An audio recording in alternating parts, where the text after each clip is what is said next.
Subscribe now and press the bell icon. Never miss an update.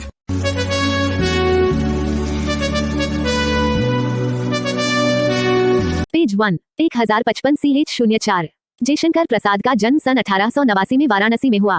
Kashi के प्रसिद्ध queen's college में वे पढ़ने गए, परंतु स्थितियां अनुकूल न होने के कारण 8वीं से आगे नहीं पढ़ पाए। बाद में घर पर ही संस्कृत, हिंदी, फारसी का अध्ययन किया। छायावादी काव्य प्रवृत्ति के प्रमुख कवियों में से एक जयशंकर प्रसाद का सन 1937 में निधन हो गया। उनकी प्रमुख काव्य कृतियां हैं चित्राधार, कानन कुसुम, काव्य कृतियां झरना, आंसू, लहर और कामायनी।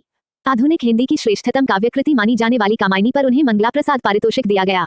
वे कवि के साथ साथ सफल गद्यकार भी थे। अजातशत्रु, चंद्रगुप्त, स्कंदगुप्त और ध्रुवस्वामिनी उनके नाटक हैं, तो कंकाल, तितली और योजक चिन्ह, अटिस्ट, 3 इरावती उपन्यास, आकाशदीप, आंधी और इंद्रजाल उनके जयशंकर कहानी संग्रह हैं। प्रसाद का साहित्य जीवन की कोमलता, माधुर्य, शक्ति और ओज का साहित्य माना जाता है।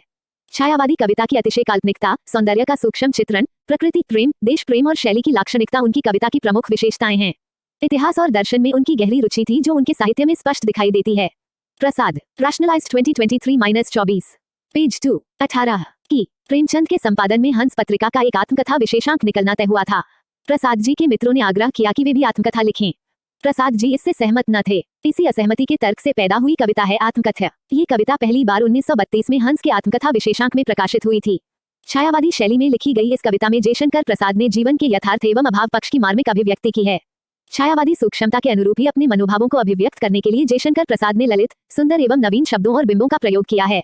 इन्हीं शब्दों एवं बिंबों के सहारे उन्होंने बताया है कि उनके जीवन की कथा एक सामान्य व्यक्ति के जीवन की कथा है।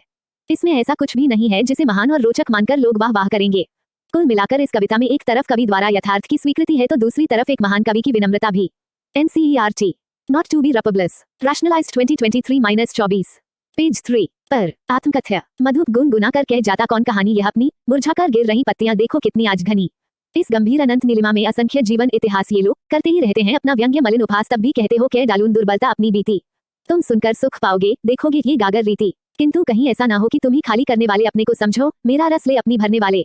यह विडंबना अरी सरलते तेरी हंसी उड़ाऊं मैं, भूले अपनी या प्रवंचना औरों की दिखलाऊं मैं। उज्ज्वल गाथा कैसे गाऊं मधुर चांदनी रातों की, अरे खिलखिलाकर हंसते होने वाली उन बातों की। मिला कहाँ वह सुख जिसका मैं स्वप्न देखकर जाग गया, आलिंगन में आते आते मुस्किया कर जो भाग गया। जिसके अरुण कपोलों की मतवाली सुंदर छाया में अनुरागिनी उषा लेती थी निज सुहाग मधुमाया में। उसकी स्मृति पाथेय बनी है थके पथिक की पंथा की, सीवन को उधेड़ कर देखोगे क्यों मेरी कंथा की। छोटे से जीवन की कैसे बड़ी कथाएं आज कहूं, क्या यह अच्छा नहीं कि औरों की सुनता मैं मौन रहूं। सुनकर क्या तुम भला करोगे मेरी भोली आत्मकथा, अभी समय भी नहीं थकी सोई है मेरी मौन व्यथा। रैशनलाइज्ड 2023-24 पेज 4 क्षितिज 5 प्रश्न अभ्यास 1 कवि आत्मकथा लिखने से क्यों बचना चाहता है। 2 आत्मकथा सुनाने के संदर्भ में अभी समय भी नहीं कवि ऐसा क्यों कहता है।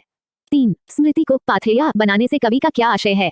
4 भाव स्पष्ट कीजिए, कब मिला कहाँ वह सुख जिसका मैं स्वप्न देखकर जाग गया, आलिंगन में आते आते मुस्किया कर जो भाग गया। खत जिसके अरुण कपोलों की मतवाली सुंदर छाया में अनुरागिनी उषा लेती थी निज सुहाग मधुमाया में। ब्लश्ट उज्ज्वल गाथा कैसे गाऊं मधुर चांदनी रातों की, कथन के माध्यम से कवि क्या कहना चाहता है। 6 आत्मकथ्य कविता की काव्य भाषा की विशेषताएं उदाहरण सहित लिखिए। 7 कवि ने जो सुख का स्वप्न देखा था उसे कविता में किस रूप में अभिव्यक्त किया है। रचना और अभिव्यक्ति ईमा 8 इस कविता के माध्यम से प्रसाद जी के व्यक्तित्व की जो झलक मिलती है उसे अपने शब्दों में लिखिए। 9 आप किन व्यक्तियों की आत्मकथा पढ़ना चाहेंगे और क्यों। 10 कोई भी अपनी आत्मकथा लिख सकता है, उसके लिए विशिष्ट या बड़ा होना जरूरी नहीं। हरियाणा राज्य के गुड़गांव में घरेलू सहायिका के रूप में काम करने वाली बेबी हालदार की आत्मकथा आलो अंधारी बहुतों के द्वारा सराही गई। आत्मकथात्मक शैली में अपने बारे में कुछ लिखिए। पाठ्येतर सक्रियता किसी भी चर्चित व्यक्ति का अपनी निजता को सार्वजनिक करना या दूसरों का उनसे ऐसी अपेक्षा करना सही है, इस विषय के पक्ष विपक्ष में कक्षा में चर्चा कीजिए। बिना ईमानदारी और साहस के आत्मकथा नहीं लिखी जा सकती। गांधी जी की आत्मकथा सत्य के प्रयोग पढ़कर पता लगाइए कि उसकी क्या क्या विशेषताएं हैं। 20 जा रैशनलाइज्ड 2023-24 पेज 5 शब्द संपदा मधुप अनंत नीलिमा व्यंग्य मलिन गागर रीति प्रवंचना मुस्किया कर कोपल अरुण अनुरागिनी उषा स्मृति पाथेय पंथा मन रूपी भौरा अंतहीन विस्तार खराब ढंग से निंदा करना ऐसा मन जिसमें कोई भाव नहीं। धोखा मुस्कुरा कर लाल गाल प्रेम भरी भोर स्मृति रूपी संबल रास्ता राह अंतर्मन गुदड़ी खाली घड़ा जयशंकर प्रसाद 21 कंथा ये भी जाने इष्ट प्रगतिशील चेतना की साहित्यिक मासिक पत्रिका हंस प्रेमचंद ने सन 1930 से 1936 तक निकाली थी। पुनः सन 1986 से यह साहित्यिक पत्रिका निकल रही है और इसके संपादक राजेंद्र यादव हैं। बनारसीदास जैन कृत अर्धकथानक हिंदी की पहली आत्मकथा मानी जाती है। इसकी रचना सन 1641 में हुई और यह पद्यात्मक है। आत्मकथ्य का एक अन्य रूप ये भी देखें।